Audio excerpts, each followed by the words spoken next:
출발!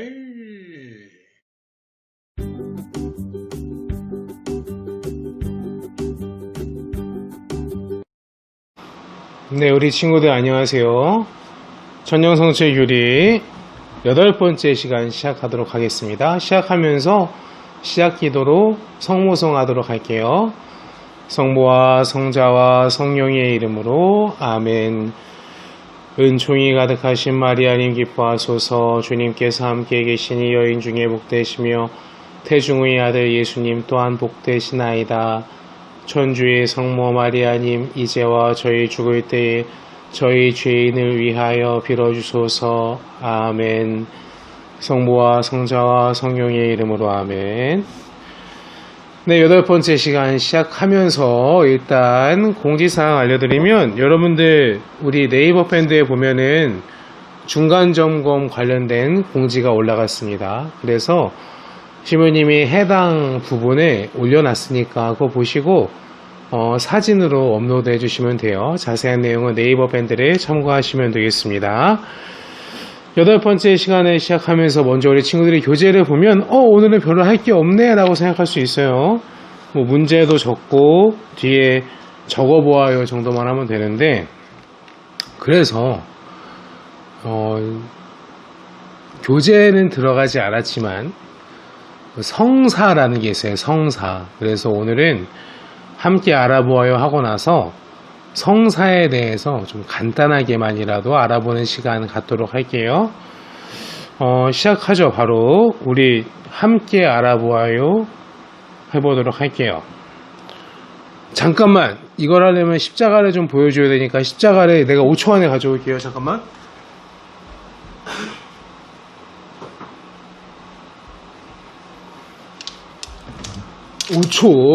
5초가 안 걸렸죠? 네, 좋습니다. 자, 우리 오늘은 십자가를 좀 볼 필요가 있어요. 집에도 다 있잖아요. 집에 거의 다 십자가 있을 거예요. 집에서도 십자가 보면서 하면 더 좋을 것 같아요. 1번, 예수님은 우리를 대신해서 십자가를 지셨답니다. 십자가는 어떤 것일까요? 십자가를 살펴보도록 해요 라고 되어 있고, 맨 위에 보면은 십자가, 옛날 로마 시대에 사용했던 사형의 도구랍니다 되어 있어요. 맞아요. 옛날 로마 시대에서는 사형을 할 때, 사형 아니죠? 사형은 잘못한 사람을 죽이는 건데 십자가형에 처해서 사용했었다. 그래서 사실 예수님은 사형당하신 게 맞습니다. 그래서 근데 왜 사형을 당하셨을까? 왜 십자가에서 돌아가셨을까가 더 중요하겠죠. 그리고 예수님께서 십자가에 못 박혀 계시답니다. 예수님께서 십자가에 못 박혀 계시고요.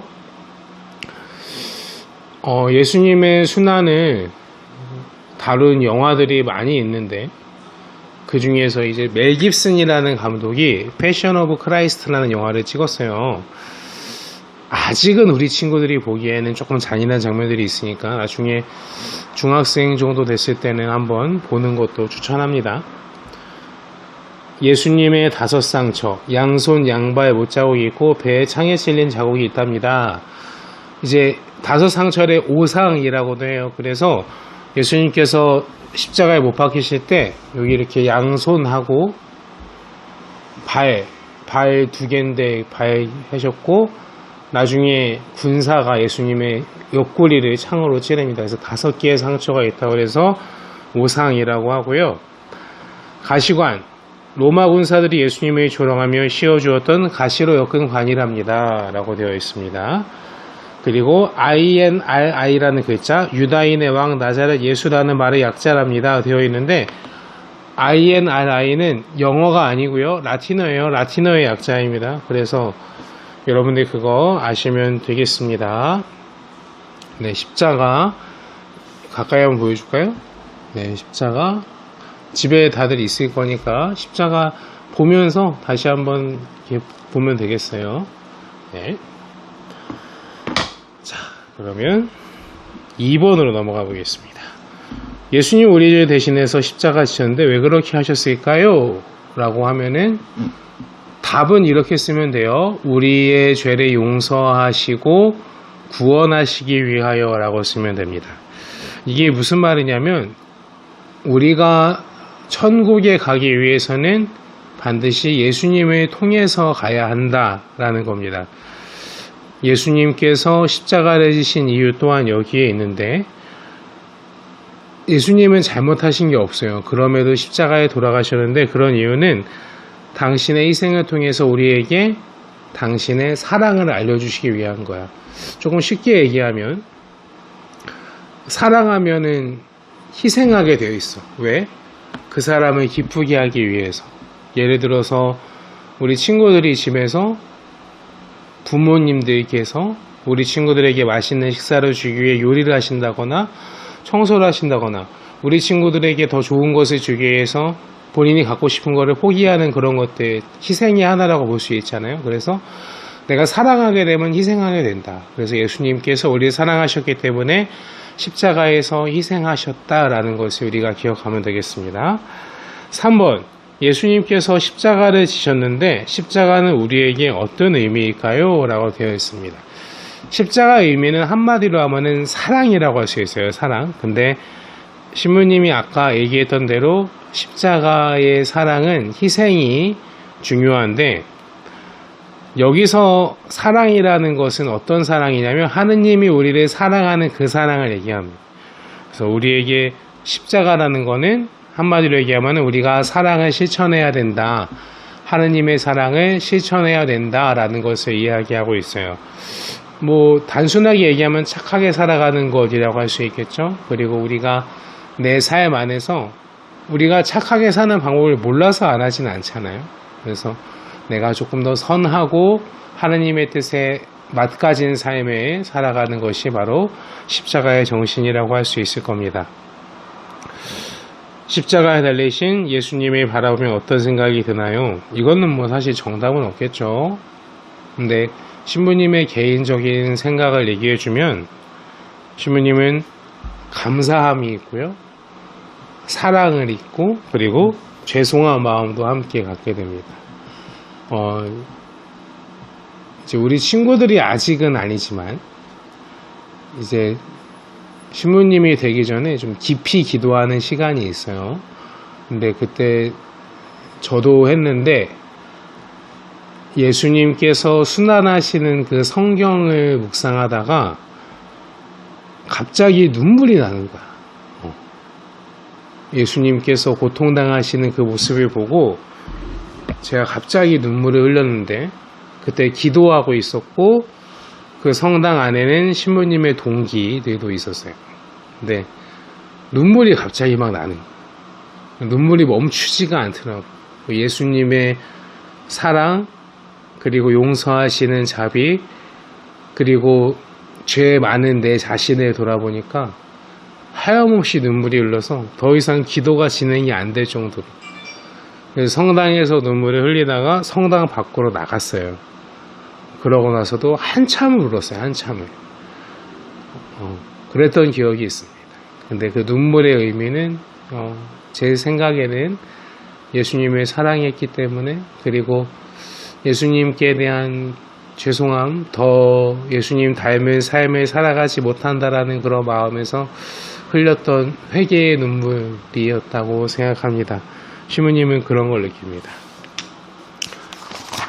뒷장에 적어보아요는 우리 친구들이 각자 해보시기 바라고. 자, 이것만 하면은 시간이 너무 짧아요. 10분도 안 돼. 그래서 잘 됐어. 이럴 때 성사에 대해서 좀 알고 가겠습니다. 성사. 자, 성사는 무엇인가? 성사가 무엇인지 아는 게 일단 중요하겠죠. 자, 성사에 대해서 시무님이 두 가지 버전으로 얘기해 줄 거예요. 첫 번째는 어려운 버전, 두 번째는 안 어려운 버전. 어려운 버전은 우리 저번에 봤었던 요 가톨릭 교회 교리서에 나와 있는 내용, 가톨릭 교회 교리서 1804항에 이런 내용이 나와 있습니다. 성사는 우리 인간이 감지할 수 있고 다가갈 수 있는 거룩한 표징입니다. 성사들은 그리스도의 행위와 성령의 힘으로 그것들이 가리키는 은총을 실제로 이루어줍니다. 라고 되어 있습니다. 무슨 말인지 모르겠죠? 그래서 쉽게 얘기해 줄게요. 쉽게 얘기하면 하느님의 은총을 직접 몸과 마음으로 느낄 수 있게 하는 예식을 성사라고 그래요. 자, 하느님이 눈에 보여 안 보여? 눈에 안 보이죠. 그런데 인간은 감각이라는 게 있잖아요. 오감이라고 그러잖아. 촉각, 시각, 후각, 미각, 청각 5개가 있잖아요. 그러니까 인간은 감각을 통해서 인지라는 것을 해요. 아, 맛있다. 뭐야? 미각. 오, 멋있다. 시각. 이런 식으로.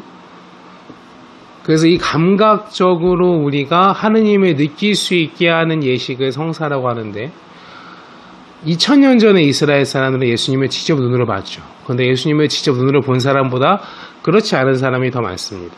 그렇기 때문에 우리가 직접 하느님의 은총을 체험하라고 교회는 성사를 베풀고 있고 이 성사의 근원은 바로 예수님이십니다. 여기까지만 우리 친구들은 알면 되고 성사는 누가 누구에게 주느냐? 사제, 신부님이 그리스도교 신자에게 준다. 그리스도교 신자는 우리 가톨릭 교회에서 세례받은 사람, 성당에서 세례받은 사람 얘기예요.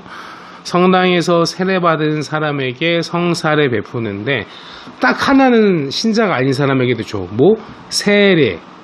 세례 성사는 신자가 아닌 사람에게도 줘요. 왜? 신자가 아니니까 세례를 받을 거잖아. 신자가 되기 위해서. 그러니까 세례는 신자가 아닌 사람에게도 베푼다라는 거 아시면 되겠습니다. 성사는 7가지가 있어요. 7가지. 그래서 칠성사라고도 불리는데 7가지는 뭐가 있냐면 세례, 변진, 성체, 고해, 병자, 혼인, 성품. 한 번만 더. 세례성사, 변진성사, 성체성사, 고해성사, 병자성사, 혼인성사, 성품성사 이렇게 7가지가 있습니다.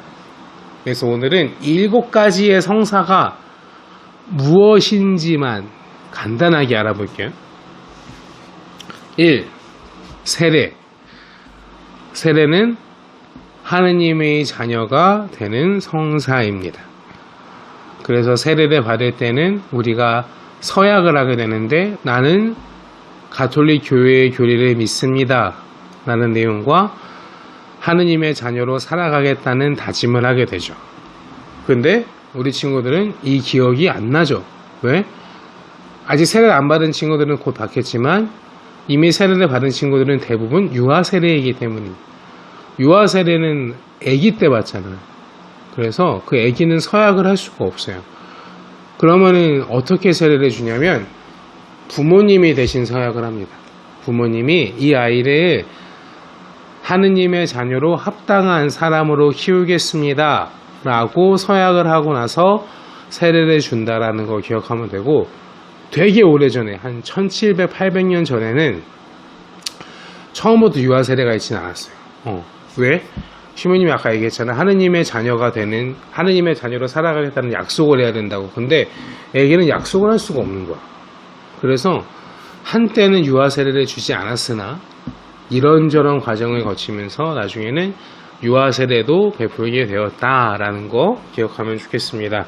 이러저러한 과정에 대해 궁금하면은 조금 더 중학생 정도 됐을 때 다시 설명을 드리도록 하겠습니다.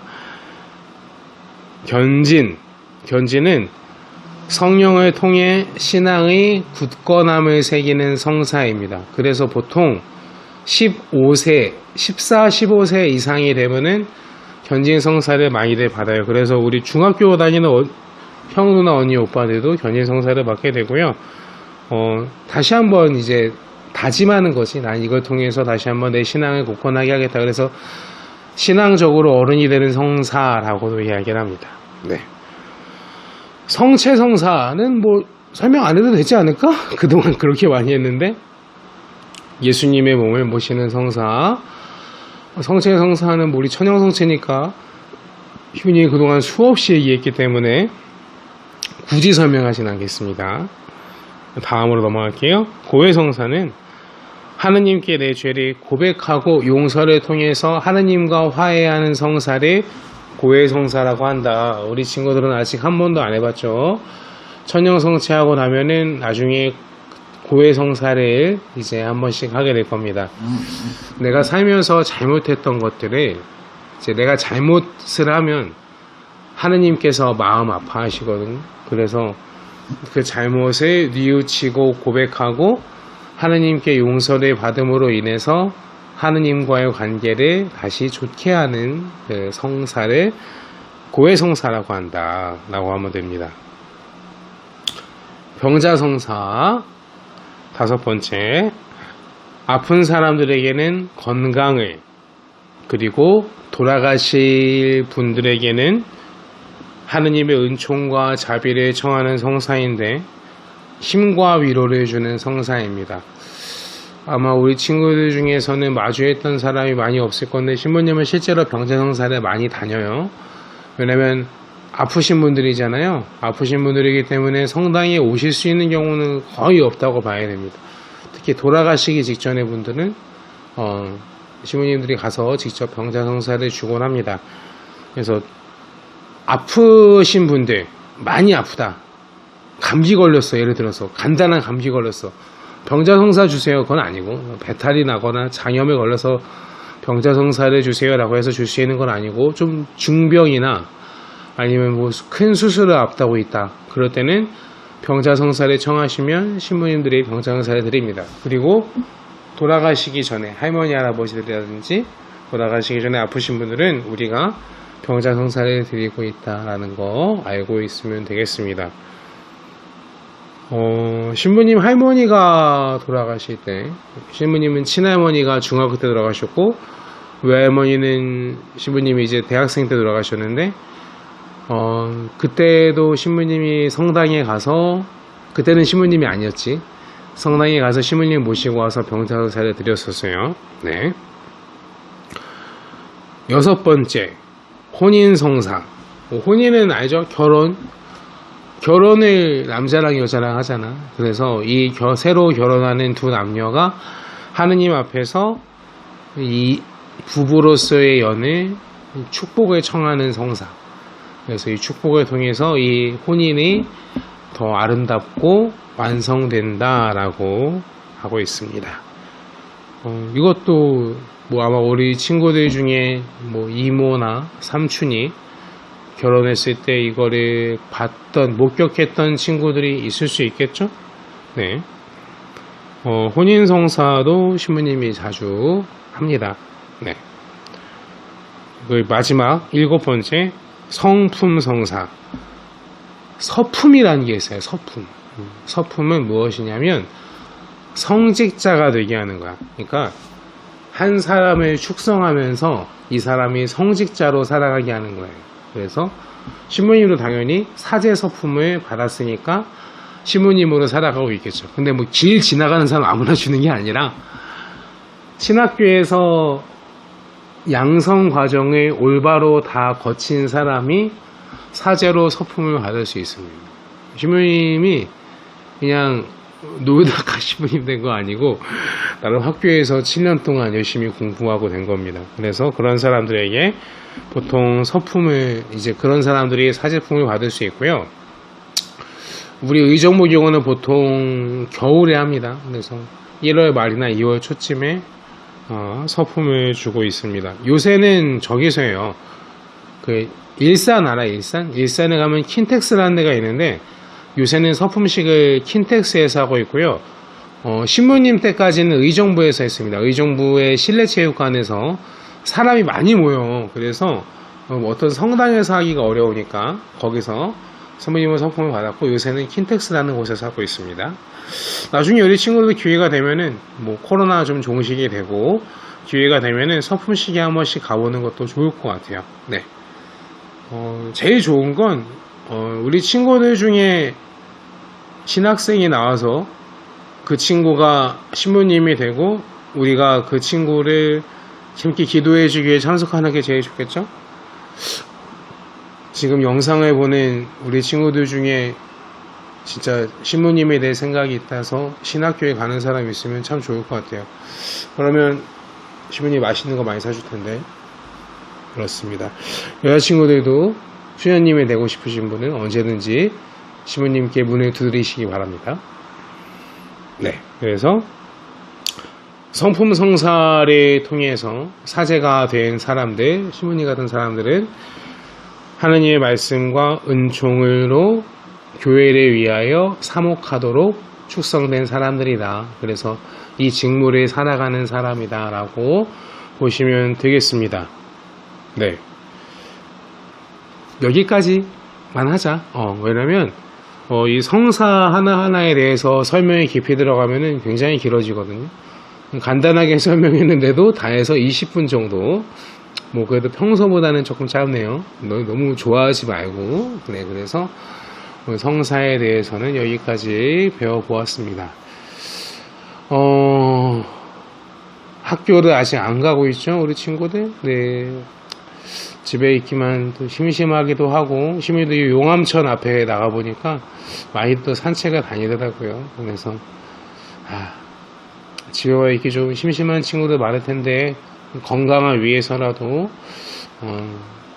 그래도 집에 있으면서 생활 잘하고 엄마 아빠 말씀 잘 듣고 짜증내지 말고, 엄마 아빠한테 막 이렇게 짜증내지 말고 긍정적인 마음 잘했으면 좋겠고요. 누누이 얘기합니다만 성경 필사, 기독론 필사 절대 밀리지 마세요. 밀리면 답이 없어요. 그러니까 절대 밀리지 마시고 공지 보시고 네이버 밴드 공지 다시 한번 보시고 그 기간 안에 꼭 업로드 하시면 좋겠습니다. 네, 우리 친구들 건강하고 정말 한번 얼굴을 보고 싶은데 정말 코로나가 원망스러워요. 얼굴도 못 보고. 하지만 늘 여러분들 위해서 시부님이 기도하고 있다는 거 꼭 기억하시면 좋겠습니다. 그래, 오늘 여기까지 할게요. 마칩니다. 영광성하겠습니다. 성부와 성자와 성령의 이름으로 아멘. 영광이 성부와 성자와 성령께 처음과 같이 이제와 항상 영원히 아멘. 성부와 성자와 성령의 이름으로 아멘. 안녕.